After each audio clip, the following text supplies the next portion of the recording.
वाह, उन चमकदार कंकड़ों को देखो, वे कितने कूल लग रहे हैं। मेरे दोस्त भी इन्हें देखने के लिए यहाँ हैं, लेकिन मैं उनके साथ बांटना नहीं चाहता। नहीं, नहीं, नहीं, ये सब मेरे हैं। मैं इनसे जैसे चाहूँ वैसे खेल सकता हूँ, कोई बांटना नहीं। सारी मस्ती मेरी है, लेकिन अब मुझे बोरियत महसूस हो रही है। अपने दोस्तों के बिना अकेले खेलने में उतना मजा नहीं है, बिल्कुल मजेदार नहीं। आउच, जोर से लग गया, दर्द हो रहा है। मैं ऊब गया हूँ और अब दर्द में भी हूँ। अरे नहीं, ये क्या हो रहा है? शायद अकेले खेलते समय बांटना चाहिए। यह ऐसा है जैसे हम अपने खुद के बुलबुले में हैं।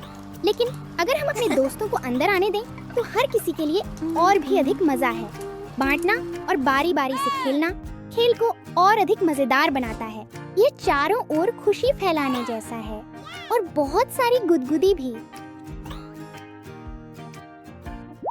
कम धक्के और ज्यादा मजा। साझा करना सभी के लिए मजेदार है। अगली बार मिलते हैं सभी से। क्या आपको पता है कि बेसब्री क्या होती है? कभी-कभी जब आप बेसब्री महसूस करते हैं तो आप अपने पैर थपथपाते हैं, अपनी बाहें क्रॉस कर लेते हैं या परेशान चेहरा बनाते हैं। आप कहते हैं, मेरा नंबर कब आएगा? यह इतना समय क्यों ले रहा है? ऐसा महसूस होना सामान्य है। जब आप बेसब्री महसूस करते हैं तो ऐसा लगता है जैसे आपके अंदर एक हिलता डुलता कीड़ा हो जो बिल्कुल स्थिर नहीं रह सकता। यह चाहता है कि चीजें अभी हों, न कि 1 मिनट बाद, न ही कल, और निश्चित रूप से कोई ऐसा समय नहीं जो आपको इंतजार कराए। बेसब्री दर्शाती है कि आप सच में इंतजार करना पसंद नहीं करते। हम सभी कभी-कभी ऐसा महसूस करते हैं। बेसब्री का मतलब है कि आप सच में उत्साहित हैं या आप सच में चाहते हैं कि कुछ जल्दी हो, जैसे आइसक्रीम के लिए लाइन में इंतजार करना या तुरंत एक गिफ्ट खोलने की इच्छा। बेसब्री एक ऐसी चीज है जिसे हम सभी महसूस करते हैं। जब हमारे अंदर का वह बेचैन कीड़ा बस हिलना बंद नहीं करता तो हम क्या कर सकते हैं? पहले एक लंबी गहरी सांस लें। कभी-कभी बस एक धीमी शांत सांस ही उस बेचैनी को कम करने के लिए पर्याप्त होती है। सांस लेने से आपको इंतजार के दौरान आराम करने में मदद मिलती है। दूसरा, अपने दिमाग में 10 या फिर 20 तक गिनने की कोशिश करें। इससे आपके दिमाग को कुछ काम करने के लिए मिलता है और इंतजार थोड़ा आसान महसूस होता है। और तीसरा, इंतजार करते समय कुछ मजेदार चीज के बारे में सोचें। आप एक कहानी की कल्पना कर सकते हैं। योजना बनाएं कि आप आगे क्या करेंगे, या किसी ऐसी चीज के बारे में सोचें जो आपको खुश करती है। अपने दिमाग को विचलित करने से समय जल्दी बीत सकता है। याद रखें, कभी-कभी हर कोई बेसब्री महसूस करता है, लेकिन इन तरकीबों के साथ आप प्रतीक्षा को थोड़ी आसान बना सकते हैं। समझ गए? समझ गए? समझ गए?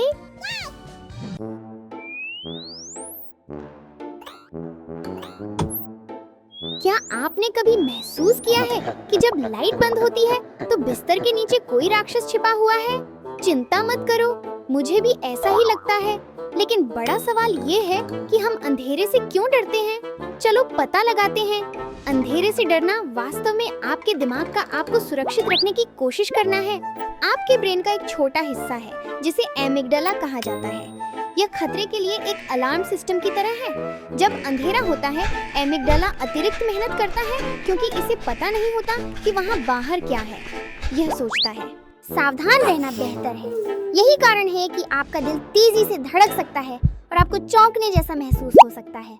लेकिन बात यह है कि ज्यादातर समय वहाँ अंधेरे में वास्तव में कोई खतरा नहीं होता है। अंधेरे का हमारा डर उस समय से आता है जब इंसान गुफाओं में रहते थे। तब अंधकार का अर्थ था जंगली जानवर या अन्य खतरे। इसलिए सतर्क रहना उनके लिए जीवित रहने में मददगार था। आज हम बहुत सुरक्षित हैं, लेकिन हमारा दिमाग अभी भी ऐसा व्यवहार करता है जैसे हम जंगल में हैं। यह परछाइयों या डरावनी चीजों की कल्पना करता है, भले ही वह सिर्फ एक कुर्सी हो या दरवाजे पर लटका हुआ आपका जैकेट। अंधेरा हमें नुकसान नहीं पहुंचा सकता, लेकिन हमारी कल्पना उसे ऐसा महसूस कराती है। अगर आपको अंधेरे से डर लग रहा है तो आप यह कर सकते हैं। 1. नाइट लाइट का उपयोग करें। आपकी आंखें इसके अनुकूल हो जाएंगी और यह कम डरावना लगेगा। 2. एक विशेष मंत्र का अभ्यास करें जिसे नाम दो और काबू करो कहते हैं। कहें मुझे डर लग रहा है लेकिन मैं सुरक्षित हूँ। 3. अपने दिमाग की अलार्म प्रणाली को शांत करने के लिए धीरे धीरे सांस लें। हर सांस के साथ अलार्म सो जाता है। क्या आप जानते हैं कि कुछ जानवरों के पास नाइट विजन होता है? उल्लू और बिल्ली अंधेरे में हमसे कहीं बेहतर देख सकते हैं। उन्हें वास्तव में अंधेरा पसंद है।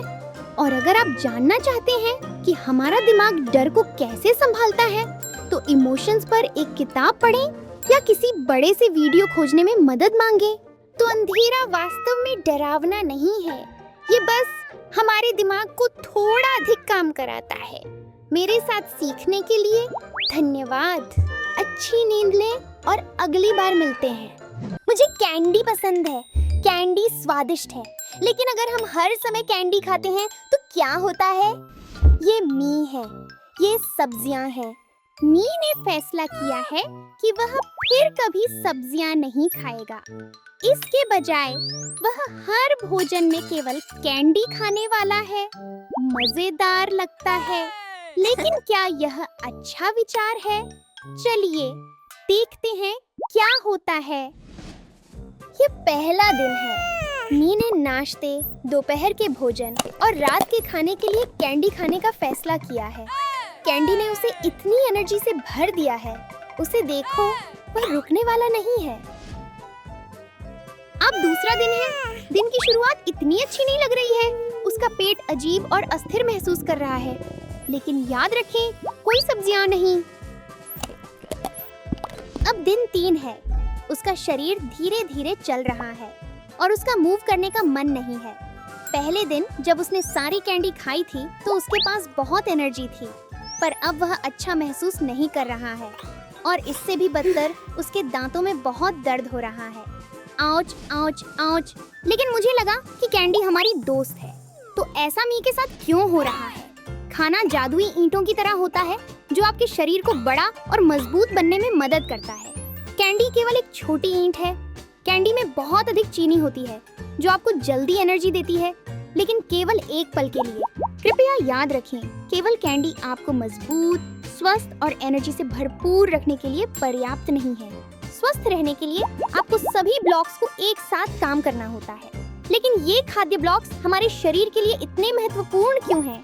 अपने दिमाग को तेज रखने के लिए, विशेष रूप से हिप्पोकैम्पस, जहां आपकी यादें रहती हैं, आपको रंगीन खाद्य पदार्थों की आवश्यकता होती है। लाल बेरीज, हरे पालक और पीले शिमला मिर्च आपके दिमाग के लिए सबसे अच्छे जादुई ब्लॉक हैं। अरे, कैंडी नहीं गिनी जाती। और जब आप कैंडी खाते हैं तो चीनी आपके मुंह में मौजूद छोटे चालाक बैक्टीरिया को खिलाती है। लेकिन चिंता मत करो, स्वादिष्ट खाद्य पदार्थों खाने से आपका शरीर मजबूत रहता है और आपके दांत खुश रहते हैं। इसलिए अपनी थाली में फलों और सब्जियों को भरें। तो आप अपने भोजन को अद्भुत कैसे बना सकते हैं? यहाँ बात है, कैंडी मौज मस्ती के लिए ठीक है, लेकिन इसे हमेशा खाने की चीज नहीं है। अपनी थाली को रंगीन भोजन से भरें। लाल टमाटर, नारंगी गाजर, हरा ब्रोकोली, ये सब आपके शरीर की एक खास तरीके से मदद करते हैं। मीठा खाने की तलब है? केले या आम जैसे फलों को आजमाएं। ये प्रकृति की मिठाई की तरह है, लेकिन ये आपके शरीर को वह विटामिन भी देते हैं जिनकी जरूरत शरीर को शानदार महसूस करवाने के लिए होती है। और अगर आप स्वादिष्ट और स्वस्थ खाना खाना चाहते हैं तो किसी बड़े से फल, पॉप्सिकल्स या वेजी रैप्स जैसे मजेदार व्यंजन बनाने में मदद के लिए कहें। तो अगर आप केवल कैंडी खाएं तो क्या होता है? में यह मजेदार है, लेकिन फिर ठप, आपके शरीर को एनर्जी से भरपूर रहने के लिए रंगीन खाद्य पदार्थों के मिश्रण की आवश्यकता होती है। याद रखिए, अपने खाने का रेनबो बनाएं और खुद को अजेय महसूस करें। क्या आपने कभी इतना थकान महसूस किया है कि आप बस सोफे पर जाकर बैठ जाते हैं और हिल नहीं पाते? थकान का मतलब क्या होता है? जब आप थक कर चूर होते हैं तो इसका मतलब है कि आपका शरीर और दिमाग पूरी तरह से ऊर्जा से बाहर है। यह ऐसा है जैसे बैटरी खत्म हो गया हो ये तब होता है जब हम खेल या सोच में व्यस्त होते हैं।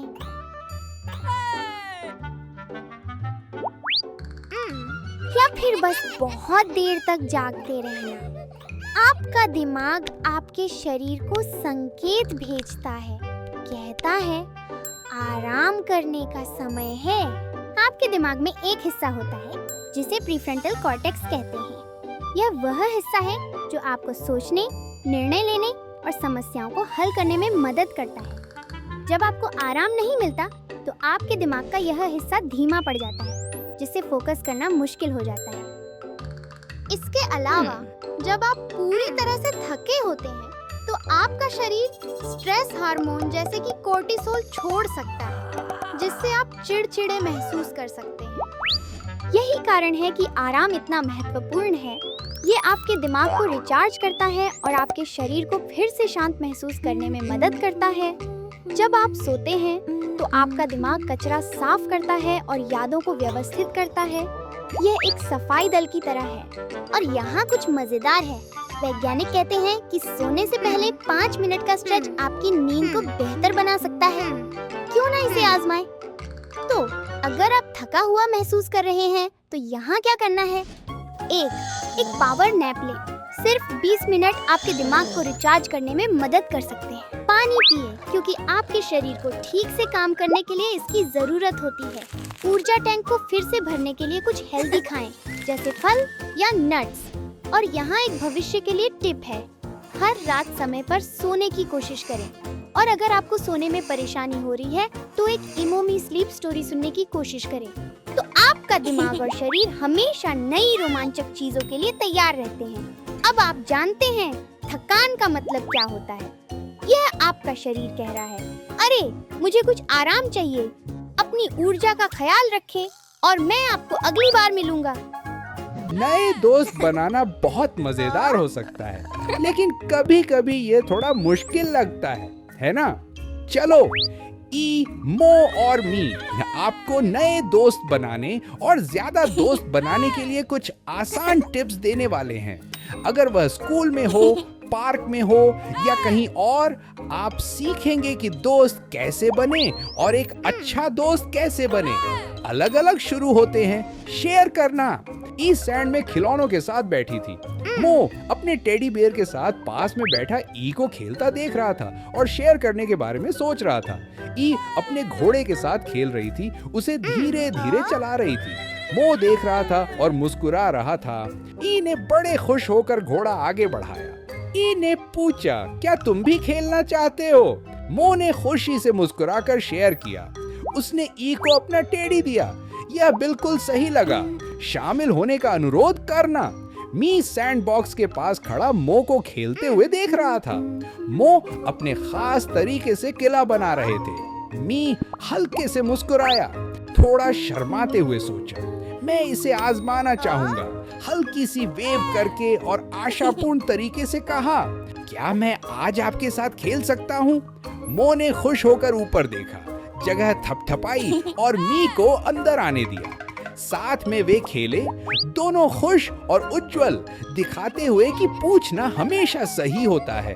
माफ कीजिए का उपयोग करना। स्लाइड के ऊपर खड़ी थी। मो और मी पास में खेल रहे थे। जाना चाहती थी लेकिन टक्कर नहीं मारना चाहती थी, तो उसने एक पल के लिए सोचा और पुकारा, माफ कीजिए। उसकी आवाज जोरदार और साफ थी। मो और मी ने ऊपर देखा और बिना डर के स्लाइड कर सकती थी। बारी बारी से एक ऊंचा चमकदार टावर बना रही थी, एक ब्लॉक के बाद दूसरा। ने एक लाल ब्लॉक उठाया। मो ने नीले की ओर इशारा किया। मुस्कानें शेयर की गई जैसे जैसे टावर बढ़ता गया। ने लाल ब्लॉक को सावधानी और सुंदरता से रखा। फिर मो की बारी आई।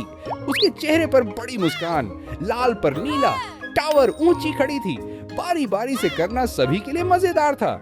हाय कहते हुए और मुस्कुराते हुए मो नीचे फिसल रहे थे, कुछ मजा ले रहे थे।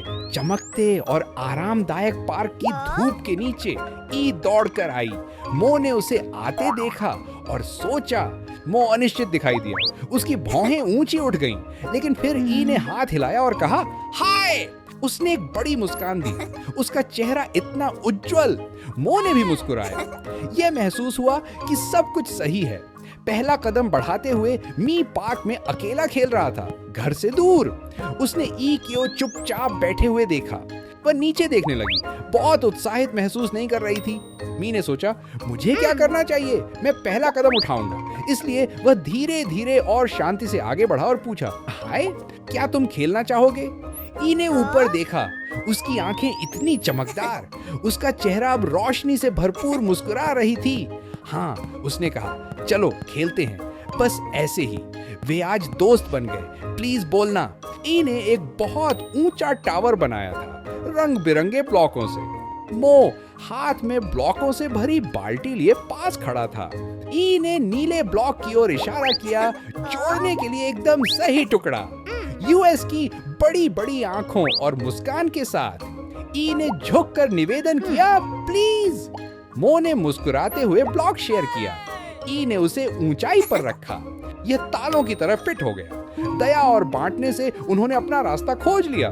धन्यवाद और आपका स्वागत है कहने के बाद ई कंबल पर बैठी बहुत उदास दिख रही थी। उसका लंच बॉक्स खाली था, बहुत बुरा लग रहा था। मो ने ई पर ध्यान दिया और एक दयालु मुस्कान दी, एक कपकेक की पेशकश की ताकि समय सुधार सके। धन्यवाद, ई ने आंखें खोलकर कहा। मो ने मुस्कान दी और खुशी से सिर हिलाया और बोला, आपका स्वागत है। मो ने मुस्कुराया जब ई ने मिठाई ली। अब दोनों खुश थे, उनका दिन पूरा हो गया।